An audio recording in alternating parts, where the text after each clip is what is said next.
मेरे प्यारे साथी और साथिनियों, सभी बोर्ड पर देखो। Okay. नहीं तो कोई तुम्हारा संघाती नहीं होगा, अच्छा, तुम्हारा दुर्गति हो जाएगा।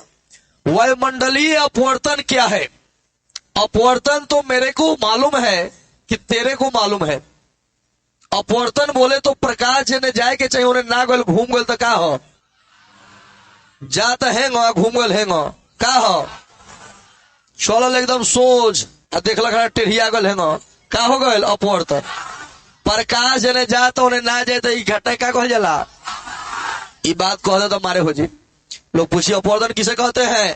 कहता प्रकाश जने जा तो जने जाए के चाहता उन्हें ना जाके दूसरों घूम गल तो का हो। हालांकि इस बात पढ़ा दिले बने उस समय चिंता करेला बात नहीं के।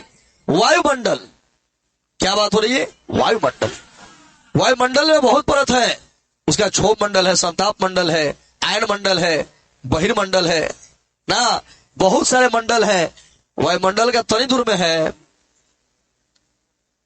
पूरा ही लेयर पर लेयर बा, लेयर पर लेयर बा।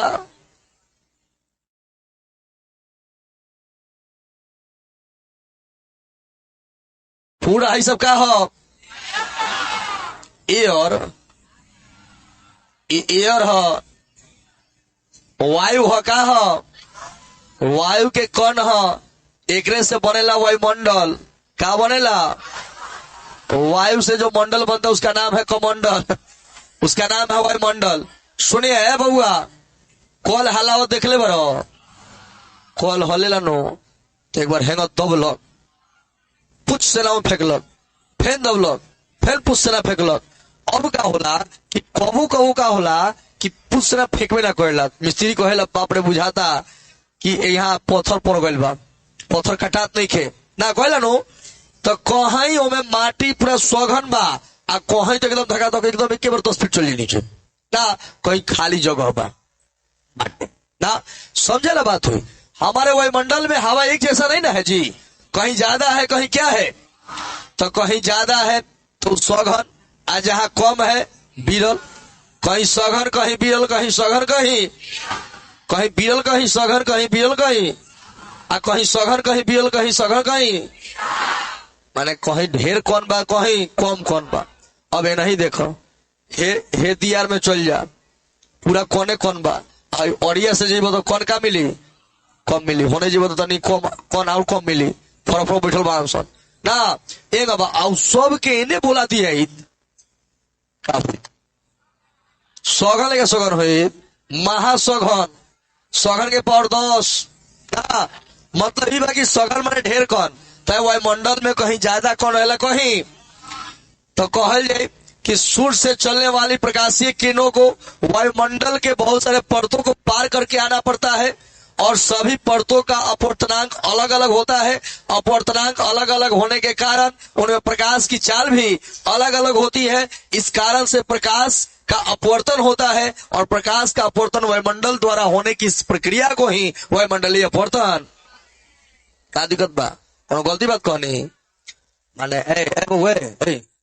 वायुमंडल में क्या हो, ये क्या है? फोटो तो से बनाओ तरफ ना, खूब चलाक बारे खूब बुझाता रे, जब से बुझाता रे तो हम खूब बुझे नहीं ऐ देखे रे हेंग करते ही हेंग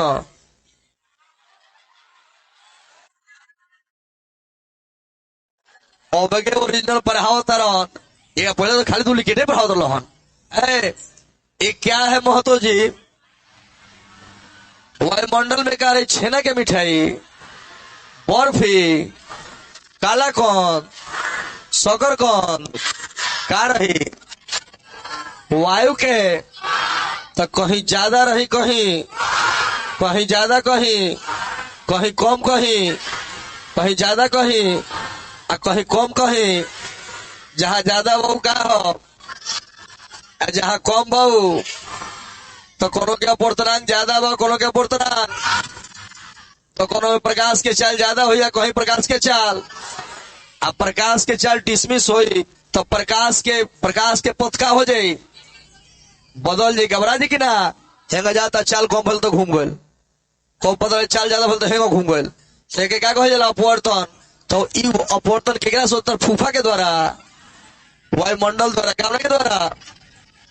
तो वायुमंडल द्वारा भइल अपवर्तन के नाम हो वायुमंडलीय अपवर्तन। अपन अभी तो हेंग असर नहीं कह सको, वायुमंडल में होने वाले अपवर्तन को वायुमंडलीय अपवर्तन कहते हैं। चाहे वायुमंडल द्वारा प्रकाश के होने वाले अपवर्तन को वायुमंडलीय अपवर्तन